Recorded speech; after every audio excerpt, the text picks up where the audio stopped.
You know the town, the one just over the county line. The one with the good Chinese restaurant and the movie theater that smells of popcorn. Good smell. Good people. My stake in the town, a business, a building. That is when I finish paying off the mortgage in 15 years. I assume I'll be around in 15 years. That's something you have to assume, or else there's no point in assuming.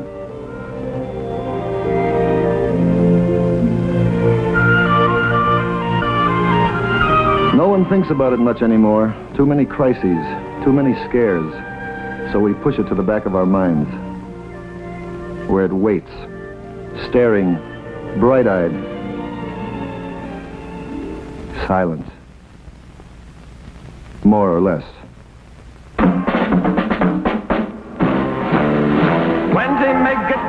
Number of family fallout shelters planned or begun in our town in the last 2 years, 189.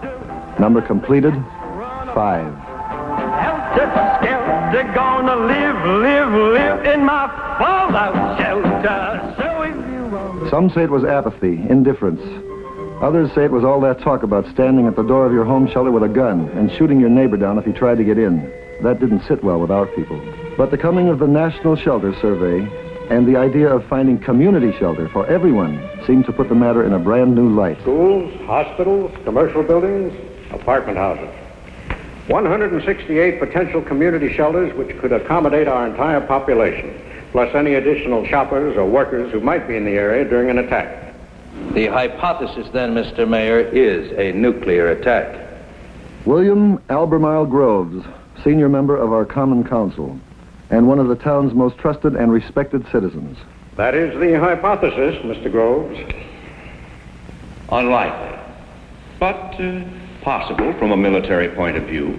Your job depends upon accepting that as a premise, does it not?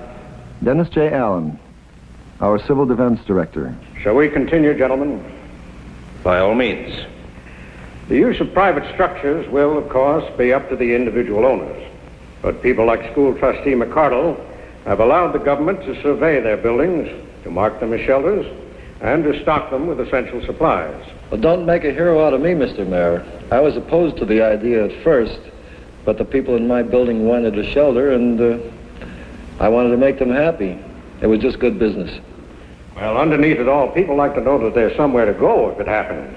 A bank, a store basement, a school.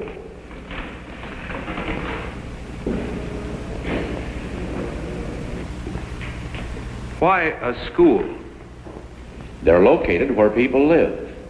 They're usually the most substantial buildings in the neighborhood, and the children are there during most of the daylight hours. That's a quarter of your population to begin with.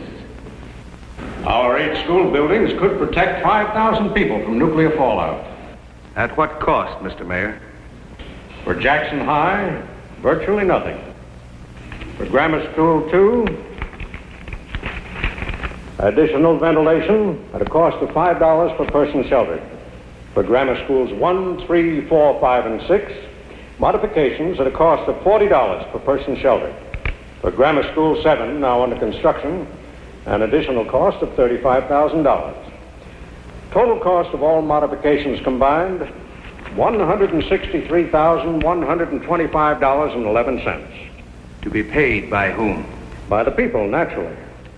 Will the doors of these shelters be thrown open to everyone? The schools always did belong to everyone.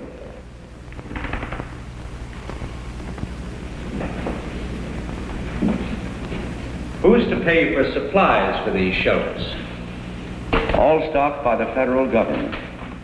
Food, water, medicine, radiation measuring instruments. Yes. Who guards these supplies against vandalism? Who administers the shelters, conducts shelter drills, trains the people in medical aid and in the use of these radiological gadgets?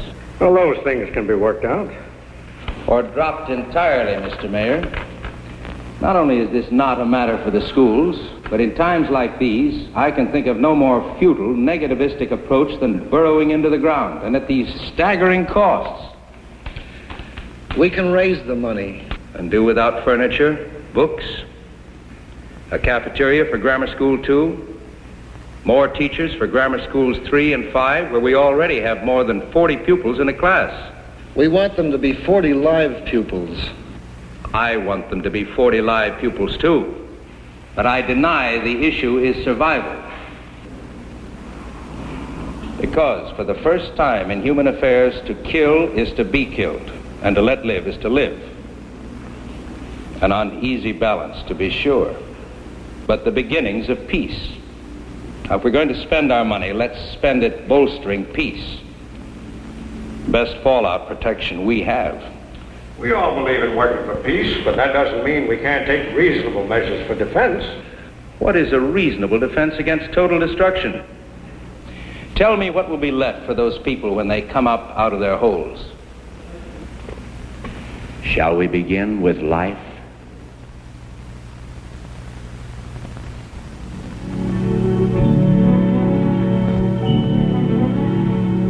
Councilman Groves, for all his strong opinions, is not an unreasonable man. He was willing, as I was, to let Mr. Allen point out exactly what changes the government thought would be needed to incorporate shelter facilities into our schools.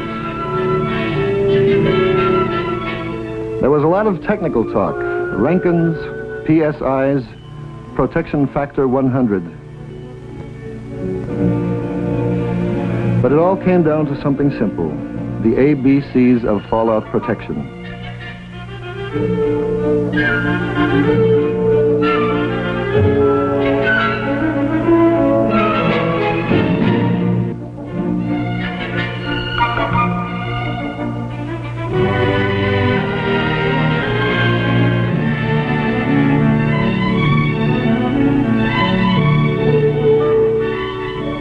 The walls and ceilings have to be thick enough to withstand deadly amounts of radiation.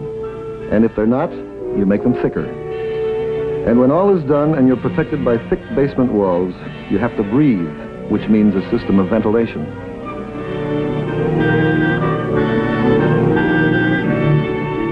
And drink, which means a plan for storing water. But I learned that basements aren't the only place to find fallout protection. We saw a room that opened on an air shaft and was shielded from every direction by heavy brick walls. This would give the room a high degree of fallout protection, even though it's above ground.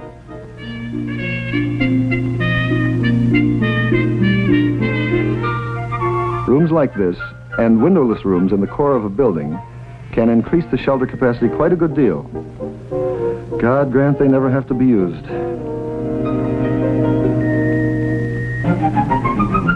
A few days later, Dennis Allen requested permission to present his case for school shelters before the full membership of the Common Council. He elected to do so by showing us films that arrived from Paducah, Kentucky. The Concord School had basement windows just below ground level. The windows had to be shielded. A local contractor donated cement blocks. The men of the town laid the blocks and shoveled earth between the blocks and the building foundation. Then flowers were planted along the new wall of defense. An independent power supply was installed for pumping water and providing lights. Eventually, the new shelter for 600 persons was stocked with a 2-week supply of food, which is maintained at all times. If Paducah could do that much by itself, why couldn't we do as well?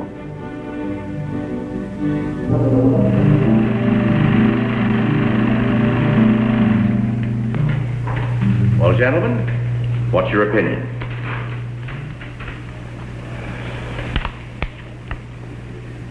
Gentlemen, I have a list here of some 370 items vitally needed by the public. It was quite a list. It not only covered our schools, but took in everything else needed by other departments of our city government. And it was obvious that, in his opinion, all these needs were more immediate and far more urgent than fallout protection. And so it went for 45 costly minutes before he moved that the council table the motion, put the proposal aside, at least for the time being, which in this case could mean forever. The count, 2-4, 3 against any immediate consideration of putting shelter in our schools. Dennis Allen does not give up easily.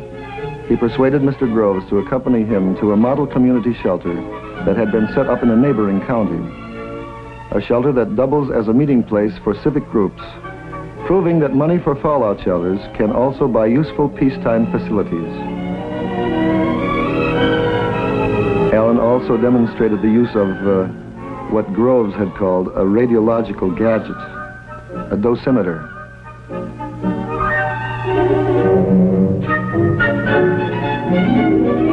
Then showed him the supplies provided by the federal government.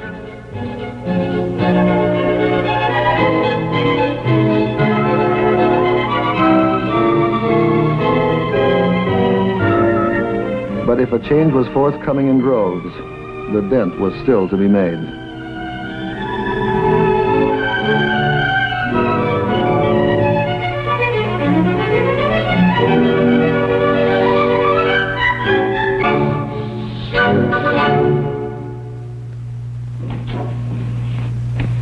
Thank you. Well, I'm sorry Mr. McCardle's out to lunch, but I'm sure I can help you. I'm flying to Capital City next Monday. I want to pick up some travel insurance. Certainly. That's Monday the 22nd. Yes. Mm-hmm. Round trip ticket? Yes. Now, who do you want as a beneficiary on this? Mrs. Alice Groves, 29 Cedar Lane. Mm-hmm. And second beneficiary? Holly Groves, age 12. Mm-hmm. Now, how much insurance do you want? Well, I should think about 500. Hello, Bill. Oh, George. I'll take over, Freddie. Fine. Thank you.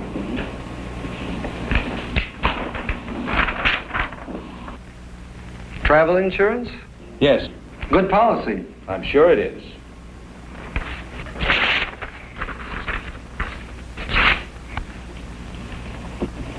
Why did you do that?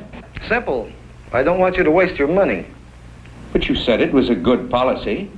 Do you realize what your chances are of being killed in an airplane crash? No. About 1 in 350,000. Practically negligible. People are killed. People are, that's true. But chances are not you with odds like that. I'm sure you can find better ways to spend your money. Well, George, I'm not doing this for myself. Yes, you mentioned your wife and child as beneficiaries. Don't they love you? Well, of course they do. How much?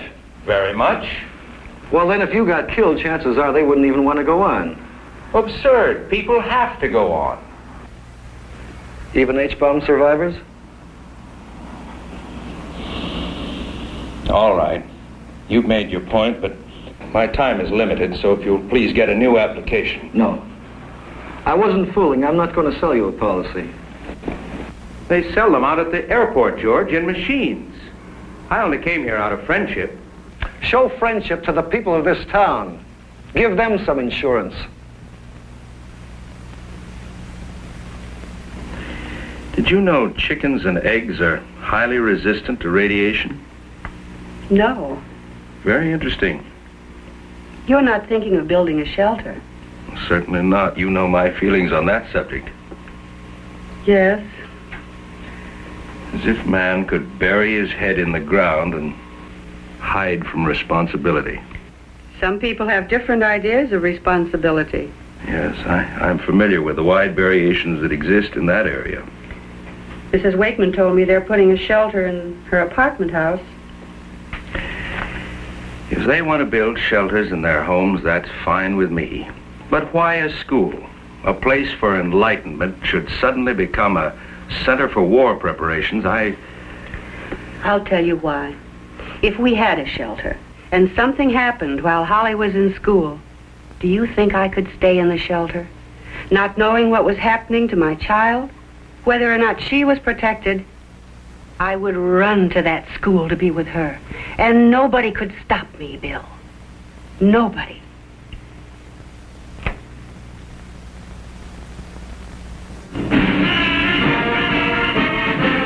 It was 2 weeks later, at a public meeting in Jackson High, that I saw Councilman Groves again. First item on the agenda was a plea for money for the high school band. After which Mr. Allen had permission to address the group on community shelters.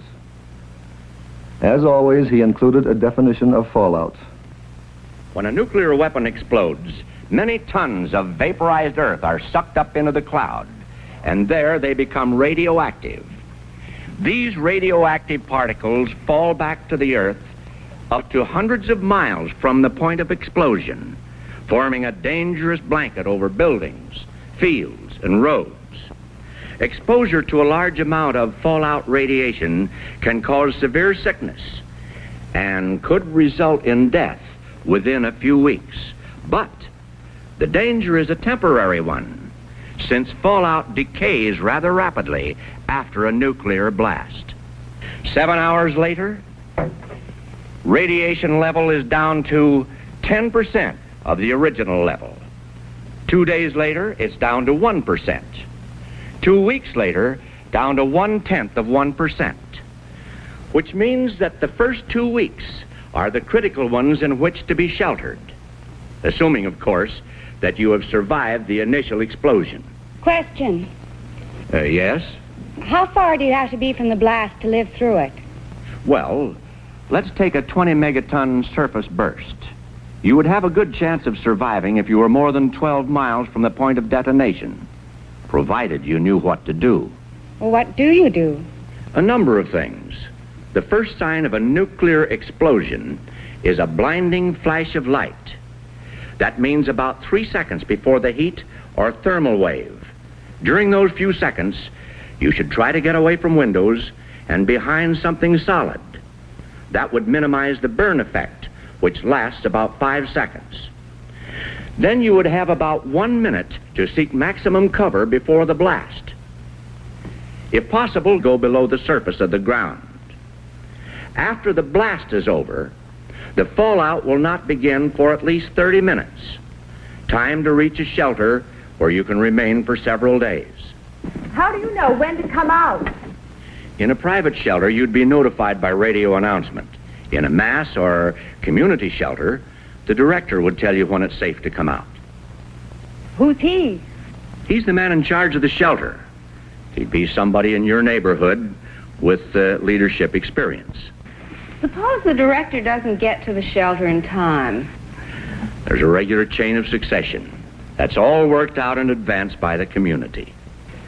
What if I'm in one shelter and my husband's in another? Is there some way we could communicate? Are you sure he'd want to, Harriet? There would be regular radio broadcasts with news of survivors and outside conditions. If we're going to have community shelters, why are they still pushing family shelters? Or do I just have an old pamphlet? The family shelters are still the best answer for people on farms or in other isolated areas. And if the people in the cities and towns want extra protection at home, we certainly don't discourage them. What happens when you come out of the shelter? Is there anything left outside? The fact that you've survived the initial blast will mean that a great deal remains outside. There'll be decontamination teams trained to clear necessary surface areas, such as stores where food supplies exist. Will the food be safe to eat? Most of it, yes. Canned foods and packaged foods are safe if the outside containers are washed. Fruits and vegetables can be eaten if they are washed and peeled. And meat that's been covered is fine if it hasn't been spoiled by lack of refrigeration. Can you drink the water outside? Water from most underground sources. Water that's been in pipes or tanks is fine. As for rivers and streams and lakes, normal flow and settling will get rid of most of the contamination within a few days. May I say a word, sir? Yes. I've been sitting here for 15 minutes listening to you, and I'm appalled that you would lull these people into a false sense of security. I wasn't aware of any lulling. Why, you gave me the impression that we would be safe in these so-called community shelters. Safe from fallout, yes. Is it not a fact that blast and fire are by far the most deadly of all thermonuclear effects? And that when the bomb hits, our homes will be pulverized? That would happen within a few miles of the burst, in a direct target area. I'm speaking of places where there are survivors. Do you mean to imply that we would not be a direct target area? I don't know whether we would or whether we wouldn't. Not a direct target area with our up-to-date chemical plant and our modern county airport only 2 miles away? I can tell you from reliable sources that the enemy wouldn't have enough weapons to hit every plant and every population center in the United States. And I say we're a prime target area, sir, and that nothing can save us. You're making a lot of assumptions, sir. I'd like to point out that... May I have your attention, please? Please, may I have your attention?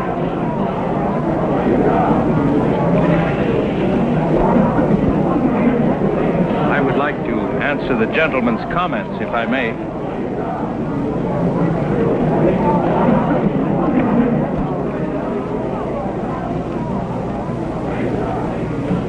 Sir, your remarks are familiar to me.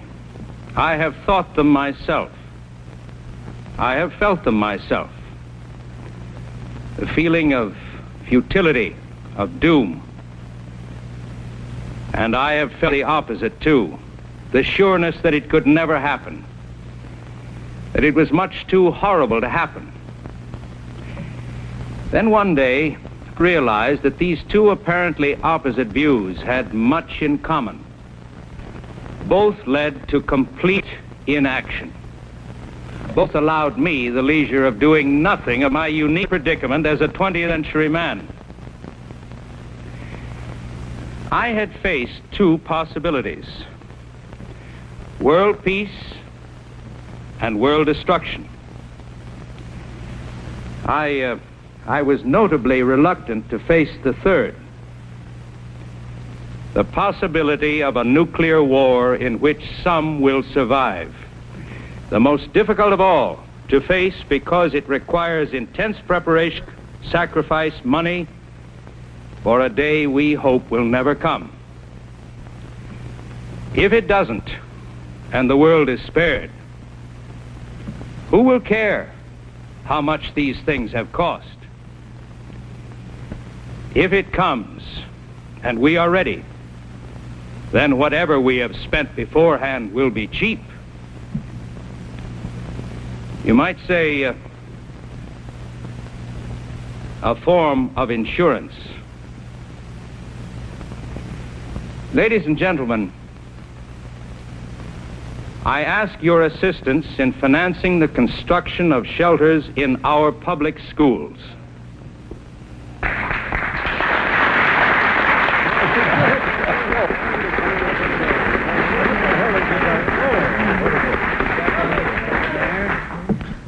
Tomorrow morning, I shall propose to the Common Council an ordinance by which the town corporation will share with those civic groups who wish to contribute the expenses of incorporating shelter facilities into our public schools. Chain reactions are easier to start than to stop. Within a few days, plans were drawn up for a shelter in Grammar School 2, a shelter that doubled as a badly needed cafeteria. While other schools, work has begun to raise shielding to minimum protective levels. And it wasn't just schools. It was many buildings, public and private. In some, much work remains to be done, and will be done, because people have started to care. Like these doctors and nurses who've begun to give self-care medical lectures to housewives and businessmen, vital knowledge for shelter living. And the radio hams who came forth with the skill and equipment needed for emergency broadcasts in case of attack. Community action, no telling where it'll end.